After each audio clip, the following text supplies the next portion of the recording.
दोस्तों, आज हम समझेंगे श्रीमद् भगवद गीता के चौथे अध्याय के सारे श्लोकों को। ये अध्याय ज्ञान योग के बारे में बात करता है। इस अध्याय में कुल 42 श्लोक हैं। तो चलो सबसे पहले हम समझते हैं श्रीमद् भगवद गीता के चौथे अध्याय का पहला श्लोक। भगवान श्री कृष्ण कहते हैं कि हे अर्जुन, मैंने इस अविनाशी योग को सूर्य से कहा था। सूर्य ने अपने पुत्र मनु से कहा और मनु ने अपने पुत्र इक्ष्वाकु से कहा। यहाँ पर भगवान कह रहे हैं कि इस अविनाशी योग को मैंने ही सूर्य को दिया था। फिर सूर्य ने इसे अपने पुत्र मनु को दिया और मनु ने अपने पुत्र इक्ष्वाकु को दिया।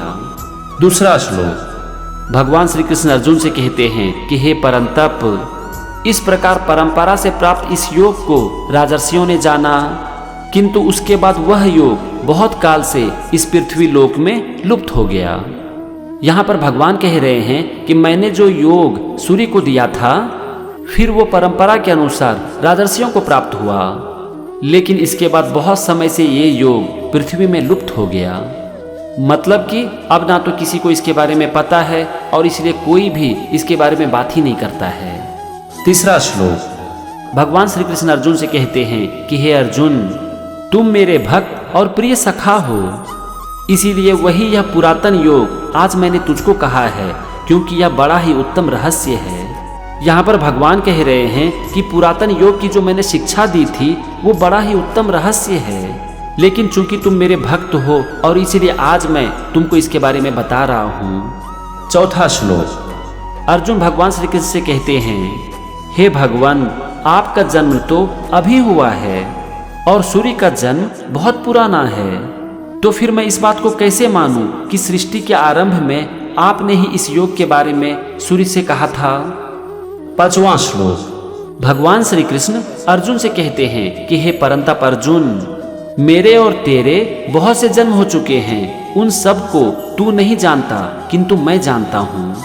छठा श्लोक, यहाँ भगवान अर्जुन से कहते हैं कि हे अर्जुन, मैं अजन्मा और विनाशी स्वरूप और समस्त प्राणियों का ईश्वर होते हुए भी अपनी प्रकृति को अधीन करके अपनी योग माया से प्रकट होता हूँ। यहाँ पर भगवान अर्जुन को अपने अवतार के बारे में बता रहे हैं। सातवां श्लोक, भगवान श्री कृष्ण अर्जुन से कहते हैं कि हे भारत, जब जब धर्म की हानि और अधर्म की वृद्धि होती है, तब तब ही मैं अपने स्वरूप को रचता हूँ, यानी कि साकार रूप में लोगों के सामने प्रकट होता हूँ। यहाँ पर भगवान कह रहे हैं कि जब जब धर्म की हानि होती है और अधर्म में वृद्धि होती है, तब तब मैं धर्म की रक्षा और अधर्म के विनाश के लिए अवतार लेता हूँ। आठवां श्लोक, भगवान श्री कृष्ण अर्जुन से कहते हैं कि हे अर्जुन, साधु पुरुष का उद्धार करने के लिए, पाप करने वालों का विनाश करने के लिए और धर्म की अच्छी तरह से स्थापना करने के लिए मैं युग युग में प्रकट हुआ करता हूँ। यहाँ पर भगवान कह रहे हैं कि जब धर्म की हानि होने लगती है और लोग अधर्म के पथ पर चलने लगते हैं, तब मैं सज्जन लोगों के उद्धार करने के लिए, पापियों का नाश करने के लिए और धर्म की स्थापना करने के लिए युग युग में प्रकट होता हूँ। नौवां श्लोक, भगवान श्री कृष्ण अर्जुन से कहते हैं कि हे अर्जुन, मेरे जन्म और कर्म दिव्य हैं। इस प्रकार जो मनुष्य इसे वास्तव में जान लेता है, वह शरीर को त्याग कर फिर से जन्म नहीं लेता, बल्कि वो मुझे प्राप्त कर लेता है। 10वां श्लोक, भगवान श्री कृष्ण अर्जुन से कहते हैं कि हे अर्जुन, जिनके राग, भय और क्रोध सर्वथा नष्ट हो गए थे, जो मुझ में अनन्य प्रेम पूर्वक स्थित रहते थे, ऐसे मेरे आश्रित रहने वाले बहुत से भक्त ज्ञान रूप तप से पवित्र होकर मेरे स्वरूप को प्राप्त हो चुके हैं। यहाँ पर भगवान कह रहे हैं कि जो मोह, भय और क्रोध से मुक्त होकर प्रेम पूर्वक मेरे ऊपर आश्रित हो जाते हैं, मेरी भक्ति में लीन हो जाते हैं, ऐसे लोग ज्ञान और तपस्या से पवित्र होकर मुझे प्राप्त कर लेते हैं। 11वां श्लोक, भगवान श्री कृष्ण अर्जुन से कहते हैं हे पार्थ, जो भक्त मुझे जिस प्रकार से भजते हैं, मैं भी उनको उसी प्रकार से भजता हूँ, क्योंकि सभी मनुष्य सभी प्रकार से मेरे ही मार्ग का अनुसरण करते हैं। यहाँ पर भगवान कह रहे हैं कि जो भक्त मेरी भक्ति में लीन हो जाते हैं, खुद को मुझ में समर्पित कर देते हैं, ऐसे भक्त का मैं कल्याण करता हूँ। क्योंकि सभी मनुष्य सब प्रकार से मेरे ही मार्ग का अनुसरण करते हैं।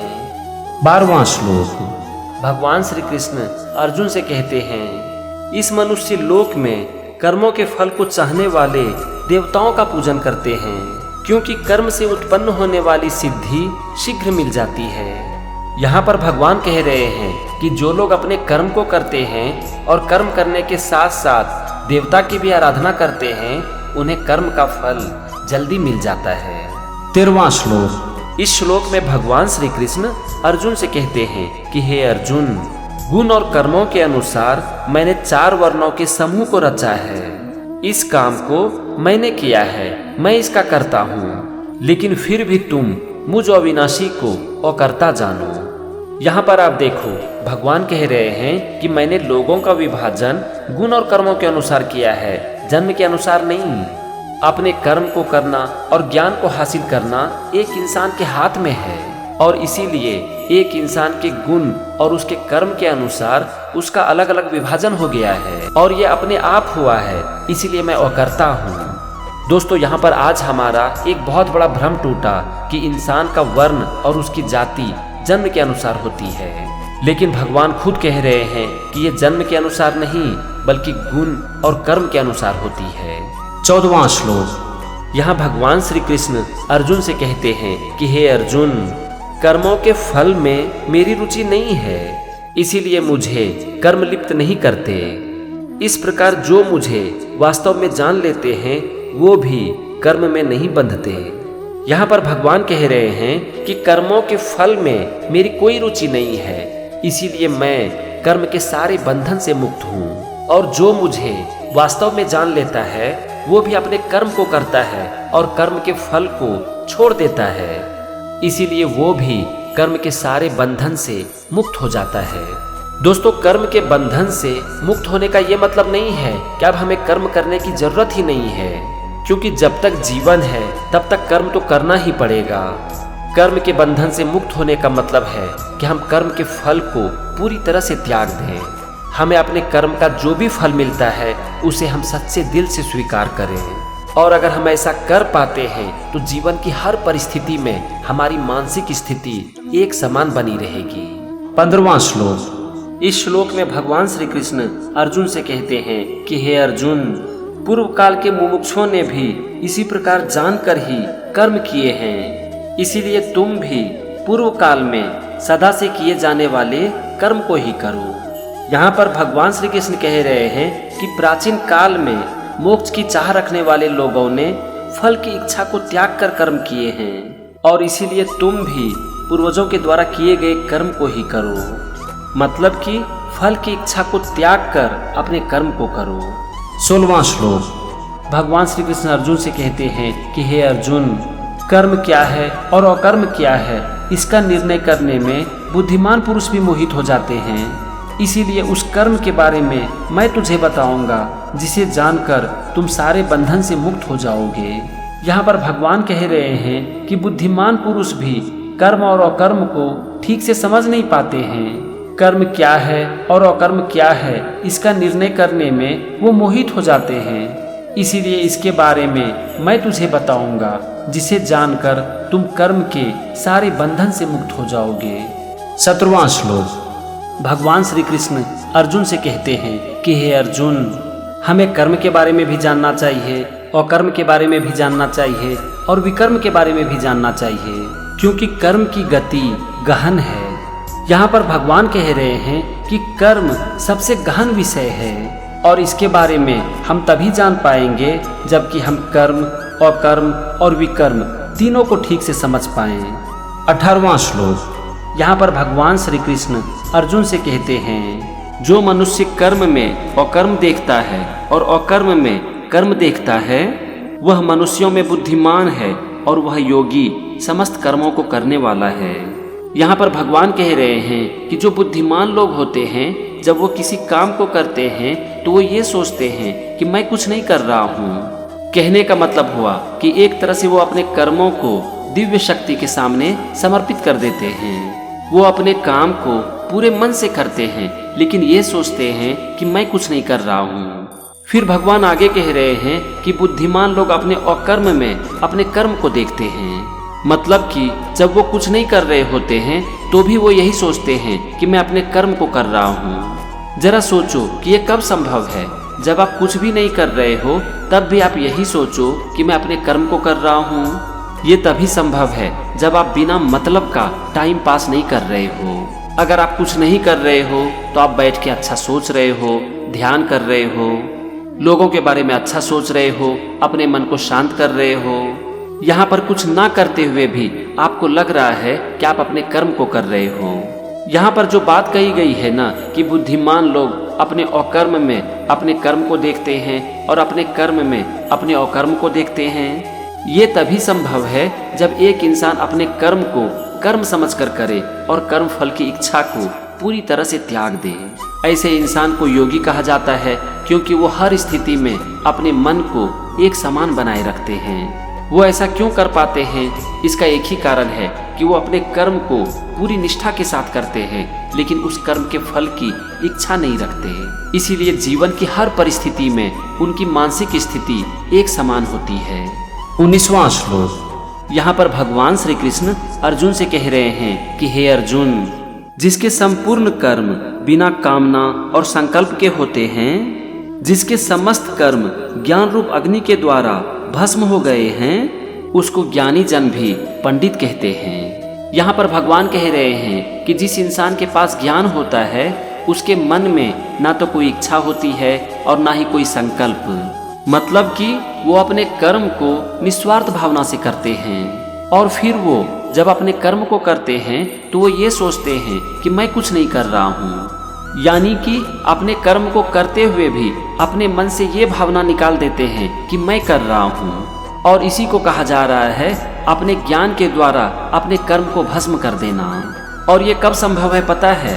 ये तभी संभव है जब एक इंसान पूरे मन से अपने कर्म को करे, निस्वार्थ भावना से अपने कर्म को करे और कर्म फल की इच्छा को पूरी तरह से त्याग दे। भगवान आगे कह रहे हैं कि ऐसे लोग को ज्ञानी जन भी पंडित कहते हैं। मतलब कि ऐसे लोगों को ज्ञानी जन भी ज्ञानी कहते हैं। कहने का मतलब हो गया कि ऐसे लोग सर्वश्रेष्ठ होते हैं। 20वां श्लोक। भगवान श्री कृष्ण अर्जुन से कहते हैं कि हे अर्जुन, जो पुरुष कर्म और कर्म के फल के मोह को त्याग कर संसार के ऊपर निर्भर ना रहते हुए परमात्मा में नित्य रूप से तृप्त है, वो अपने कर्म को पूरी तरह से करता है और बाकी कुछ भी नहीं करता। यहाँ पर भगवान कह रहे हैं कि जो पुरुष कर्म और कर्म फल के मोह को त्याग कर संसार के ऊपर निर्भर ना रहते हुए परमात्मा में पूरी तरह से लीन रहता है, वो भली भांति अपने कर्म को ही करता है, बाकी और कुछ नहीं करता। 21वां श्लोक। यहाँ पर भगवान श्री कृष्ण अर्जुन से कहते हैं कि हे अर्जुन, जिसने अपने मन और अपने शरीर को अपने वश में कर लिया हो, जिसने अपनी समस्त इच्छाओं और कामनाओं का परित्याग कर दिया हो, ऐसे आशा रहित पुरुष केवल शरीर संबंधी कर्म करते हुए भी पाप को प्राप्त नहीं करते हैं। चलो मैं आपको थोड़ा इसे आसान करके समझाता हूँ। यहाँ पर भगवान श्री कृष्ण अर्जुन से कहते हैं कि हे अर्जुन, जो लोग अपने मन, अपनी इंद्रियां और अपने शरीर को अपने वश में कर लेते हैं, समस्त इच्छाओं का, कामनाओं का और भोग और विलास का त्याग कर देते हैं, ऐसे लोग कर्म के फल की आशा नहीं रखते और ये लोग सिर्फ अपने शरीर से संबंधित कार्य को करते हुए भी पाप को प्राप्त नहीं करते। 22वां श्लोक। यहाँ पर भगवान श्री कृष्ण अर्जुन से कहते हैं कि हे अर्जुन, जो बिना इच्छा के अपने आप प्राप्त हुए पदार्थ में सदा संतुष्ट रहता है, जिसके अंदर ईर्ष्या की भावना नहीं होती, जो हर्ष और शोक के द्वंद्वों से मुक्त रहता है, ऐसा सिद्धि और असिद्धि में सम रहने वाला कर्म योगी कर्म करते हुए भी उनसे नहीं बंधता। चलो मैं आपको इसे थोड़ा आसान भाषा में समझाता हूँ। यहाँ पर भगवान श्री कृष्ण अर्जुन से कहते हैं कि हे अर्जुन, जो अपनी इच्छाओं का त्याग कर देते हैं और उसके बाद उन्हें जो मिलता है उससे वो संतुष्ट रहते हैं, जिनके अंदर किसी के प्रति ईर्ष्या की भावना नहीं होती, जो हर्ष और शोक से मुक्त हो गए हैं, ऐसे लोग कर्मयोगी होते हैं क्योंकि वो हर परिस्थिति में अपने मन को एक समान बनाए रखते हैं। और ऐसे लोग अपने कर्म को करते हुए भी कर्म के बंधन से मुक्त रहते हैं। 23वां श्लोक। यहाँ पर भगवान श्री कृष्ण अर्जुन से कहते हैं कि हे अर्जुन, जिसकी आसक्ति सर्वथा नष्ट हो गई है, यानी कि वो उससे मुक्त है, जिसका चित्त निरंतर परमात्मा के ज्ञान में स्थित रहता है, ऐसे केवल यज्ञ संपादन के लिए कर्म करने वाले मनुष्य के संपूर्ण कर्म भली भांति विलीन हो जाते हैं। चलो मैं आपको इसे आसान करके समझाता हूँ। यहाँ पर यज्ञ संपादन का मतलब होता है अच्छे कर्म करना, और भली भांति विलीन होने का मतलब होता है बंधन से मुक्त होना। यहाँ पर भगवान श्री कृष्ण अर्जुन से कहते हैं कि हे अर्जुन, जो पुरुष मोह के बंधन से मुक्त हो जाता है, जो अपने मन को परमात्मा में स्थित रखता है, ऐसे लोग अच्छे कर्म करने वाले कहे जाते हैं, और ये लोग कर्म के बंधन से मुक्त हो जाते हैं। यहाँ पर एक बात को आप याद रखो कि कर्म के बंधन से मुक्त होने का ये मतलब नहीं है कि कर्म को नहीं करना है। इसका मतलब होता है कर्म करते हुए कर्म के फल की इच्छा न रखना। 24वां श्लोक। यहाँ पर भगवान श्री कृष्ण अर्जुन से कहते हैं कि हे अर्जुन, जिस यज्ञ में अर्पण ही ब्रह्म है, हवन किए जाने वाले पदार्थ भी ब्रह्म है, ब्रह्मरूप कर्ता के द्वारा ब्रह्मरूप अग्नि में आहुति देना भी ब्रह्म है, उस ब्रह्म कर्म में स्थित रहने वाले योगी द्वारा प्राप्त किए जाने वाला फल भी ब्रह्म ही है।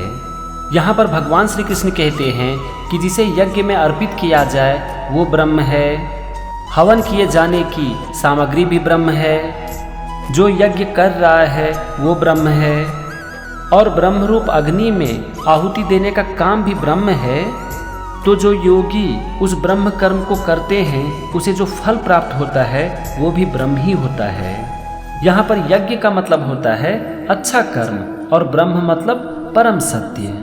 तो यहाँ पर कहने का मतलब हो गया कि अगर एक पुरुष सत्य का पालन करते हुए सही काम करता है तो काम भी ब्रह्म है, कर्ता भी ब्रह्म है, और फल भी ब्रह्म है। मतलब कि काम भी अच्छा है, काम करने वाला भी अच्छा है, और अगर काम करने वाला अच्छा है, काम अच्छा है, तो उसका परिणाम भी अच्छा ही होगा। 25वां श्लोक। यहाँ पर भगवान श्री कृष्ण अर्जुन से कहते हैं कि हे अर्जुन, दूसरे योगी जन देवी देवताओं के पूजन रूप यज्ञ का ही भली भांति अनुष्ठान करते हैं, और दूसरे योगी जन ब्रह्म रूप अग्नि में यज्ञ के द्वारा ही यज्ञ का हवन किया करते हैं। यहाँ पर भगवान कह रहे हैं कि कुछ ऐसे योगी जन होते हैं जो कि देवी देवताओं की पूजा को ही यज्ञ मानते हैं, और कुछ ऐसे योगी होते हैं जो कि ब्रह्म रूप अग्नि में जो हवन करते हैं उसी को यज्ञ मानते हैं। इसे मैं थोड़ा और आसान करता हूँ। यहाँ पर भगवान श्री कृष्ण कहते हैं कि कुछ योगी जन देवताओं को सब कुछ मानकर अपने यज्ञ को देवताओं को समर्पित कर देते हैं, और कुछ ऐसे योगी जन होते हैं जो कि अपने यज्ञ को ब्रह्म को समर्पित कर देते हैं। वो जो भी करते हैं उसे वो ब्रह्म के लिए करते हैं। 26वां श्लोक। भगवान श्री कृष्ण अर्जुन से कहते हैं कि हे अर्जुन, अन्य योगी जन श्रोत्र आदि समस्त इंद्रियों को संयम रूप अग्नियों में हवन किया करते हैं, और दूसरे योगी जन शब्द आदि समस्त विषयों को इंद्रिय रूप अग्नियों में हवन किया करते हैं। चलो इसे मैं आपको थोड़ा आसान भाषा में समझाता हूँ। यहाँ पर भगवान श्री कृष्ण कहते हैं कि कुछ योगी जन इतने अनुशासित होते हैं कि उनकी इंद्रियां उनके वश में होती है, और वो क्या सुनते हैं, यानी कि किसी भी शब्द का उनके ऊपर कोई असर नहीं पड़ता है। और कुछ ऐसे योगी जन भी होते हैं जिनके लिए इंद्रियां सब कुछ होती है, वो इंद्रियों के वश में रहते हैं, और वो जो सुनते हैं, वो जो सारी चीज़ों के बारे में सोचते हैं, उससे वो इंद्रियों के वश में आ जाते हैं। 27वां श्लोक। यहाँ पर भगवान श्री कृष्ण अर्जुन से कहते हैं कि हे अर्जुन, दूसरे योगी जन इंद्रियों की समस्त क्रियाओं को और प्राणों की समस्त क्रियाओं को ज्ञान से प्रकाशित आत्म संयम योग रूप अग्नि में हवन किया करते हैं। चलो अब मैं आपको इसे आसान भाषा में समझाता हूँ। यहाँ पर भगवान श्री कृष्ण कहते हैं कि जिनके पास ज्ञान होता है, आत्म संयम यानी कि सेल्फ डिसिप्लिन होता है, उनकी इंद्रियां पूरी तरह से उनके वश में होती है, और ऐसे लोग अपने प्राणों की समस्त क्रियाओं को, इंद्रियों की संपूर्ण क्रियाओं को ज्ञान के द्वारा करते हैं, आत्मसंयम से करते हैं। 28वां श्लोक। भगवान श्री कृष्ण अर्जुन से कहते हैं कि हे अर्जुन, कई पुरुष चीज़ों की प्राप्ति के लिए यज्ञ करते हैं, कई लोग तपस्या के लिए यज्ञ करते हैं, कई लोग योग के लिए यज्ञ करते हैं और कई लोग कठिन परिश्रम से ज्ञान की प्राप्ति के लिए यज्ञ करते हैं। यहाँ पर यज्ञ का मतलब हो गया प्रयत्न करना। यहाँ पर भगवान कह रहे हैं कि बहुत से ऐसे लोग होते हैं जो कि अपने कर्म को करते हैं चीज़ों की प्राप्ति के लिए। कुछ लोग तपस्या करते हैं, कुछ लोग योग के लिए अपने कर्म को करते हैं और कुछ लोग कठिन परिश्रम के द्वारा ज्ञान की प्राप्ति के लिए अपने कर्म को करते हैं। 29वां श्लोक। यहाँ पर भगवान श्री कृष्ण अर्जुन से कहते हैं कि हे अर्जुन, दूसरे योगी जन अपान वायु में प्राण वायु को हवन करते हैं, वैसे ही अन्य योगी जन प्राण वायु में अपान वायु को हवन करते हैं और प्राणायाम परान पुरुष प्राण और अपान वायु की गति को रोककर हवन करते हैं। चलो आपको मैं इसे थोड़ा आसान भाषा में समझाता हूँ। यहाँ पर भगवान श्री कृष्ण अर्जुन से कहते हैं कि हे अर्जुन, कुछ योगी जन श्वास को छोड़ने को नियंत्रित करने का प्रयास करते हैं, कुछ योगी जन श्वास को लेने को नियंत्रित करने का प्रयास करते हैं और कुछ योगी जन जो कि प्राणायाम का अभ्यास करते हैं वो श्वास लेने और छोड़ने दोनों की गति को रोककर उसे नियंत्रित करने का प्रयास करते हैं। 30वां श्लोक। यहाँ पर भगवान श्री कृष्ण अर्जुन से कहते हैं कि हे अर्जुन, दूसरे नियमित आहार करने वाले प्राणों को प्राणों में ही हवन करते हैं। ये सभी यज्ञों द्वारा पापों को नाश कर देने वाले और यज्ञों को जानने वाले हैं। यहाँ पर भगवान श्री कृष्ण कह रहे हैं कि कुछ नियमित आहार करने वाले योगी जन श्वास को छोड़ने को नियंत्रित करते हैं और ये लोग इन सब के बारे में जानते हैं और इसके द्वारा वो पापों का नाश करते हैं। श्वास की गति को नियंत्रित करना एक तरह की योगिक प्रक्रिया है और 29वें और 30वें श्लोक में इसी के बारे में बात की जा रही है। अगर आप श्रीमद् भागवत गीता पढ़ोगे ना तो आप देखोगे कि 29वें और 30वें श्लोक को एक साथ समझाया गया है। तो चलो हम भी दोनों श्लोक को एक साथ मिलाकर उसका मतलब समझते हैं। यहाँ पर भगवान श्री कृष्ण अर्जुन से कहते हैं कि हे अर्जुन, कुछ योगी जन अपान वायु में प्राण वायु को हवन करते हैं, कुछ योगी जन प्राण वायु में अपान वायु को हवन करते हैं और कुछ नियमित आहार करने वाले प्राणायाम परान पुरुष प्राण और अपान की गति को रोककर प्राणों को प्राणों में ही हवन करते हैं। ये सभी साधक यज्ञों द्वारा पापों को नाश कर देने वाले और यज्ञों को जानने वाले हैं। 31वां श्लोक। यहाँ पर भगवान श्री कृष्ण अर्जुन से कहते हैं कि हे कुरुश्रेष्ठ अर्जुन, यज्ञ से बचे हुए अमृत का अनुभव करने वाले सनातन परम ब्रह्म परमात्मा को प्राप्त करते हैं और यज्ञ ना करने वाले पुरुष के लिए तो यह मनुष्य लोक भी सुखदायक नहीं है, फिर परलोक कैसे सुखदायक हो सकता है। यज्ञ का मतलब होता है अपने काम को निस्वार्थ भावना से करना, त्याग की भावना से करना। तो आसान भाषा में आप इसे इस तरह से समझो कि भगवान श्री कृष्ण अर्जुन से कहते हैं कि हे अर्जुन, जो लोग त्याग की भावना से काम करते हैं, अपने काम को निस्वार्थ भावना से करते हैं, ऐसे लोग परम ब्रह्म को प्राप्त कर लेते हैं और जो लोग त्याग की भावना से काम नहीं करते हैं, अपने काम को निस्वार्थ भाव से नहीं करते हैं, उन्हें तो इस लोक में भी सुख नहीं मिलता है, फिर उनको परलोक में कैसे सुख मिल सकता है। 32वां श्लोक।